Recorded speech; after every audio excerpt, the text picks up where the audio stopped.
Thank you for joining us today. Jeff, is it Jeff Knite? Yeah, it is Jeff Knite. Great, cool. Tell us about the Omicron Killer. Hold on. I see myself. Is there any way I can see you guys? Don't worry about seeing us. Okay. You're doing this on your phone. It's all good. As long as you can hear us, that's cool. Yeah. Tell us about your movie, The Omicron Killer. So the Omicron Killer is about a guy who wants to retire from being a serial killer, but on his last day of retirement, he gets robbed by 3 thugs and he's sent to the hospital. So he starts rethinking his retirement. Yeah, I mean, it's now, was this movie, because COVID is a part of the movie. Was this movie, did you think it up during COVID? Was it made during COVID? Because it plays a part in the film. I don't want to ruin it. It was thought up during COVID, but we made it in 2000, towards the end of 2022. Gotcha.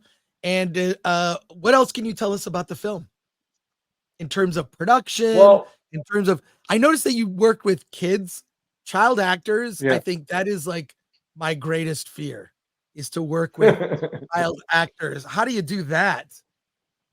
Well, the child actors, they lived close to me, so I got to rehearse with them every day for like months before we went to shoot. One of them is my son.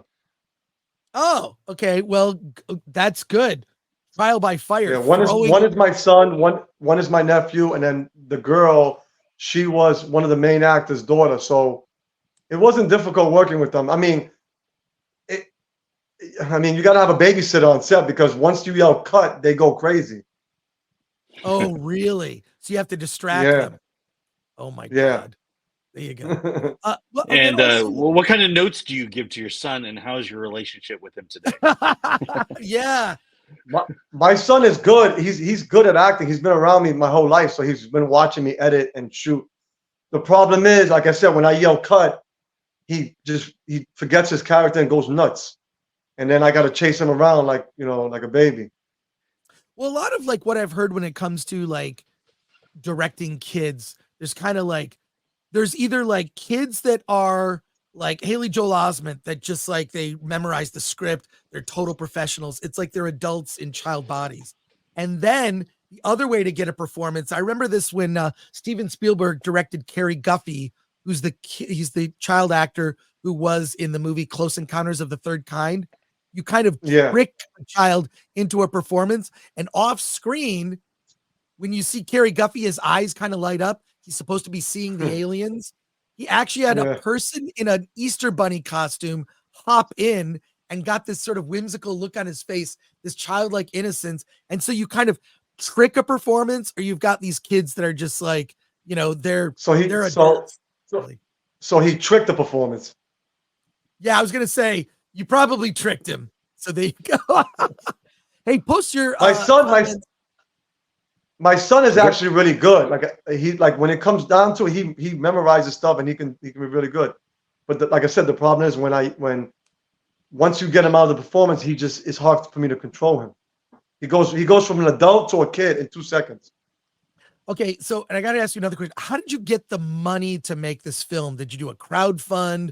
Did you like shoot on weekends? How did you put the whole production together? Well, for one, we shot 30 days straight with no breaks. Nice. Wow.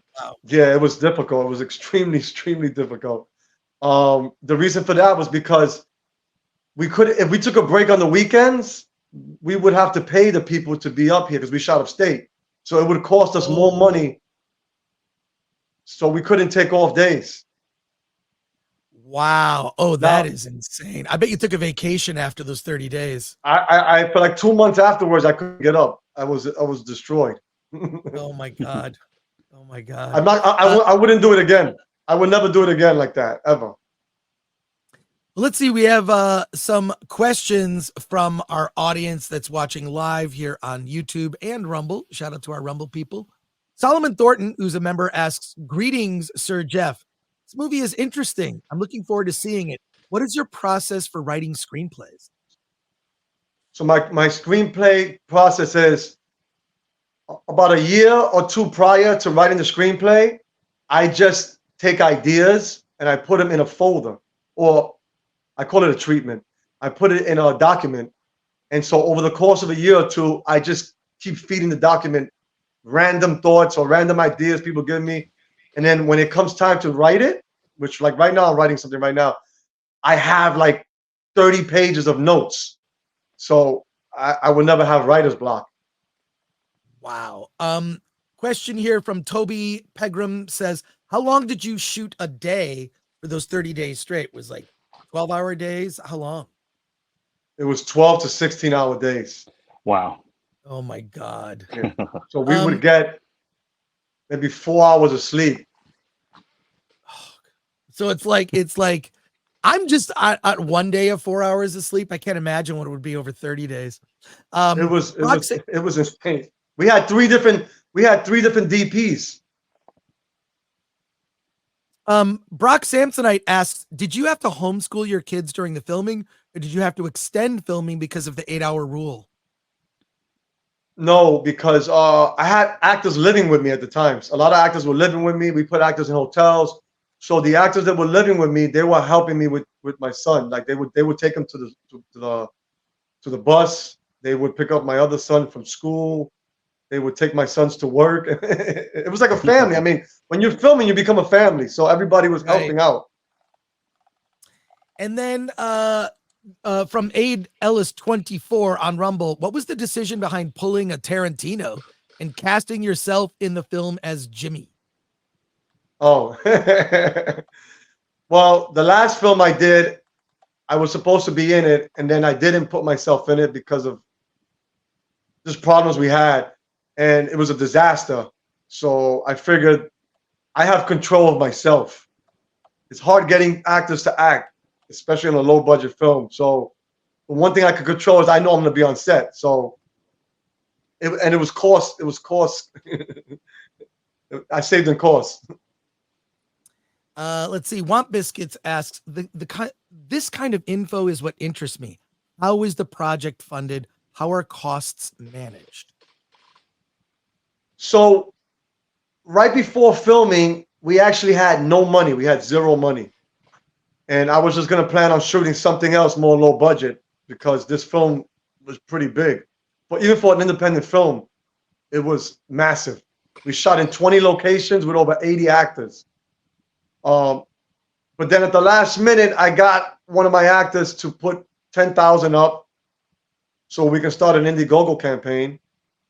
We did that, but we didn't raise much. We raised, I think, about 10,000. And then I got another actor to put up 20 grand. So then little by little, actors started putting money in, and then they started getting credit cards, and eventually we ended up getting $150,000. Wow. And let's see, ADLS24 asked, what inspired the design of the killer's masks? It has shades of the Immortan Joe mask from Fury Road. Everybody's been saying that. I didn't even know who that was until I looked online and I looked at, he's from Mad Max, right? Yeah. I guess you didn't see that movie. Or they stole it from you. I don't like the Mad Max movies. I don't know why. I never liked them. That's None of them. I never liked them. And then Razorburn asks, is there a difference in producing films, commercials, or music videos? Well, I want to get to the last one, the mask. That wasn't my idea. My original idea was a cheap COVID mask with a skeleton on it, which I'm glad we didn't do. But one of my producers, Chris Gudadero, he tells me, you can't use that cheap mask. It looks terrible. We have to have an iconic horror look. So he went and got this mask designed. So I give him credit for that because I would have had a cheap COVID mask with skeleton on it. So I give that credit to Chris Gudadero. And then is there a difference in producing films, commercials, or music videos? Yeah, much bigger difference. A music video you shoot in one day. There's not much planning. I mean, it's so much easier to shoot a music video. Commercials too. You can shoot a commercial in one day, and they're easy. A film is massive. You know what I mean? Yeah. Brock Samsonite asks, did you have to cut anything from the finished product? How hard is it to decide what to cut or keep when you finance it yourself?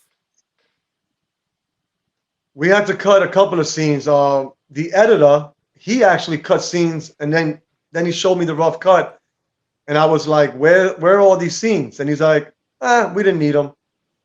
So then I just took his advice. That's good. You do have to, like, what do they say? You got to kill your babies, unfortunately. Yeah, there was one scene we had. There was a scene where I'm investigating this guy. I'm investigating the killer and how, and who knows of him. And so I look on YouTube and I find this guy, but in the movie, I just show up at his door, and the editor said it just seemed redundant that I'm looking for him, and then we see him. So, whatever, we just cut it out. Yeah, it sucks though. It sucks. And then Castigan just says Bai Ling, and I have to just say this: I've met Bai Ling. She's in your movie. She is so smoking hot. If you look up Bai Ling on her Instagram. And do you have any idea how old she is? She's an older woman. I don't want to say her age because I think she's older than me, but like you said, she is hot. For her age, she looks. First of all, I'd like to say all the women in my movie look fantastic. Bai Ling, though, I have a woman in my movie who's 75 years old, Lynn Lowry, and she's amazing looking. Yeah, it's she's just like, so what was it like working with Bai Ling? She's great. She likes to put a lot of her own input and improvisation into the movie. Like we clashed a little bit because I didn't like what she was doing, but then sometimes she made the movie better. Like, for instance, there was no romantic involvement with her character and the killer. But she insisted that she should be Team Omicron because everybody in the movie hates him and treats him badly. So she's like, let's do this scene where I'm like his Harley Quinn. So we did it. It worked, and now I love it. I'm just gonna. I just looked up Bai Ling. She is I am Bai Ling on Instagram. And yeah, she is stunning. She is stunning here. Wow. She's a beautiful woman, yeah. I don't know if I should be showing that. Yeah, Anyway, yeah, I know. Go check out Bai Ling on there. So yeah. Just Google it. You know what's funny is that no, what's funny is that she is beautiful and we didn't get to show off her body. Oh, you're muted, Chris. Hello? She does have kind of a sexy moment, though. So there you go. All right, a few more questions. Here we go. From ADellis24. This is your second COVID-related film. Do you have a plan on finishing the trilogy with your next project? Yes, I'm writing right now. Yeah, the first COVID movie, I would like to apologize. We shot on a phone, and it's really, really low budget. Right. But you got to do what you got to do. The third movie. Yeah, we do, but it got us here. So I'm not shitting on that movie. It's a decent movie. It got us to where we're at now. And there's a horror story behind that, but I'm not going to get into that right now. But yes, right now I'm writing two scripts back to back. I'm writing the Crazy Clowny movie, which is a spinoff of one of the characters in this film, and then I'm writing the third. I don't know if you want to call it the third COVID movie or the third Omicron movie, but it's the trilogy capper. Gotcha. And then from Rumble, Caveat Ties supporter says, how did you go about gathering your crew, set builders, and props or such? It was little by little. Like I ran into one person, because you always got to find. I've been filming for years, so I already have cinematographers and sound guys that I know. But the way this went was. It's weird when you're on a movie set. Everything just kind of happens. Like you meet one guy and he goes, "Oh, I know this DP," and you meet another guy. "Oh, I got this sound guy." And the first DP we had, because we had 3 DPs. The first guy, he found me on Craigslist, and he's like, "Oh, I love the COVID Killer movie. I think we could do so much more. Let me come on set. I'll work for $100 a day." So we got this guy, but then he stopped eating 9 days into shooting. He decided he didn't want to eat anymore. He wanted to fast. So he went crazy, and we had to get a new DP. We had to fly somebody down that somebody knew. That guy came temporarily for 3 days. then we got another guy, Brad Reed, who finished the movie, and then we lost a sound guy. So I mean, during the answer to the question is I don't know. It was chaotic. It was like one thing after another. Some guys we got from Craigslist. Some guys we got from people that knew people that knew people. It was really nuts. If I made a behind the scenes story, it would be amazing. And then a last question here from Rumble. Adelis24 asks, what was it like casting and working with the legendary scream queen Felissa Rose of Sleepaway Camp fame? Was her horror film experience a benefit to your filmmaking? Yeah, yes, absolutely. Felissa Rose is amazing. Like there's actors where you have to tell them what to do, or you got to tell them your vision. And then there's actors that they read it and they already know. And all I have to do is yell action. And she's one of those actors where she knew the character. Like, she already knew of the humor because her character is very sarcastic. And she's kind of a bitch. She's evil. And she came on set and she just played the part perfect. Like, and we got along because we're both from New York, so we both have that New York, I guess, swagger. So we got to work together. I love working with Felissa. It's a swagger, all right. Hey, Jeff, thank you so much for joining us on the show. Congratulations on the Omicron Killer. It is out on video on demand today. Is that right? No, not at all. No, it's not. It just left the theaters. We went select movie theaters. Oh. It doesn't come on. I don't even know when it's going to be video on demand. They didn't give us a release date yet. All right. Well, I know it'll be on video on demand eventually. Eventually. So thanks for joining us on the show. We appreciate it. Have a great rest of your day. Thank you for having me. All right. Thank you, take Jeff. Thank you care. for having me. Later.